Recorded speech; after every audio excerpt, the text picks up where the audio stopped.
નમસ્કાર મિત્રો, મારું નામ નિશાસી.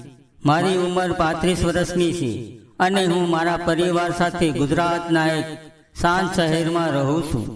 મારા પતિ વિવેક એક ખાનગી કંપનીમાં નોકરી કરે છે. તેમના કામના કારણે તેમને વારંવાર બહાર ગામ જવું પડતું હતું. ઘરમાં હું, મારા 2 બાળકો અને મારી સાસુ રહેતા હતા. એક દિવસ અમારી પડોશી શારદાબેન મારે ઘરે આવી. તેઓ ખૂબ ઉત્સાહમાં હતા. તેમણે કહ્યું, નિશાબેન, નજીકના મેદાનમાં એક મહાન સંત આવ્યા છે. લોકો કહે છે કે તેઓ દરેક મુશ્કેલીઓનો ઉકેલ આપે છે. મને આવી વાતોમાં ખાસ વિશ્વાસ ન હતો, પરંતુ મારી સાસુએ આગ્રહ કર્યો કે એકવાર જઈને દર્શન કરી આવો. આખરે પરિવારના આગ્રહને કારણે હું ત્યાં જવા તૈયાર થઈ. બીજા દિવસે સાંજે હું આશ્રમની જેવી જગ્યા પર પહોંચી. ત્યાં ધૂપ, દીવા અને ભક્તિનો માહોલ હતો. ઘણા લોકો તે સંતના દર્શન માટે લાઈનમાં ઊભા હતા. મારો વારો આવ્યો ત્યારે સંત મારી તરફ જોઈને કહ્યું, બેટી, તારા મનમાં ઘણી ચિંતા છે. તારો પરિવાર ઘણી મુશ્કેલીઓમાંથી પસાર થઈ રહ્યો છે. તેમની વાત સાંભળી હું થોડો આશ્ચર્યચકિત થઈ. પછી તેમણે કહ્યું કે વિશેષ પ્રાર્થના માટે મને અંદર રૂમમાં આવવું પડશે. હું અંદર ગઈ. રૂમમાં માત્ર એક દીવો પ્રગટતો હતો. શરૂઆતમાં બધું સામાન્ય લાગતું હતું, પરંતુ થોડા સમય પછી મને તેમની હરકતો શંકાસ્પદ લાગવા લાગી. તેઓ આધ્યાત્મિક માર્ગદર્શનના નામે મારી નજીક આવવાનો પ્રયત્ન કરી રહ્યા હતા.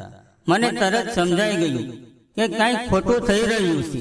મેં તરત જ ઊભી થઈને કડક અવાજમાં કહ્યું, આ શું વર્તન છે? તમે સાધુના વેશમાં લોકોનો વિશ્વાસ જીતો છો અને પછી તેનો ગેરલાભ લો છો. મારો અવાજ સાંભળીને બહાર ઉભેલા લોકો અંદર આવી ગયા. સંત ગભરાઈ ગયા અને વાત ફેરવવાનો પ્રયત્ન કરવા લાગ્યા. મેં બધાની સામે હિંમતથી સત્ય જણાવ્યું. મારી વાત સાંભળીને ભીડમાંથી એક યુવતી આગળ આવી. તેમની આંખોમાં આંસુ હતા. તેમણે કહ્યું, મારી સાથે પણ આવું જ બન્યું હતું, પરંતુ ડરના કારણે હું કાંઈ બોલી શકી ન હતી. આ સાંભળીને ઘણા લોકો આશ્ચર્યમાં પડી ગયા. એક યુવાને તરત જ સમગ્ર ઘટનાનો વિડીયો બનાવ્યો અને પોલીસને જાણ કરી. થોડા સમયમાં પોલીસ આવી પહોંચી. તપાસ દરમિયાન બહાર આવ્યું કે તે વ્યક્તિ કોઈ સંત ન હતો, પરંતુ લોકોની સાથે છેતરપિંડી કરતો હતો. એક ગુનેગાર હતો. પોલીસે તેને કસ્ટડીમાં લઈ લીધો. આ ઘટના પછી સમગ્ર વિસ્તારમાં જાગૃતિ ફેલાઈ. લોકોને સમજાયું કે અંધશ્રદ્ધા અને ડરના કારણે ઘણા ઠગ લોકો સમાજમાં પોતાનો ફાયદો ઉઠાવે છે. મિત્રો, આ વાર્તા આપણને એક મહત્વપૂર્ણ સંદેશ આપે છે. સાચી શ્રદ્ધા હંમેશા સત્ય અને સદાચાર સાથે જોડાયેલી હોય છે. કોઈ પણ વ્યક્તિને અંધવિશ્વાસથી નહીં, પરંતુ સમજદારીથી ઓળખવી જોઈએ. અને સૌથી મહત્વની વાત, જ્યારે કોઈ મહિલા પોતાના આત્મસન્માન માટે અવાજ ઉઠાવે છે, ત્યારે સમાજ પણ તેની સાથે ઊભો રહે છે.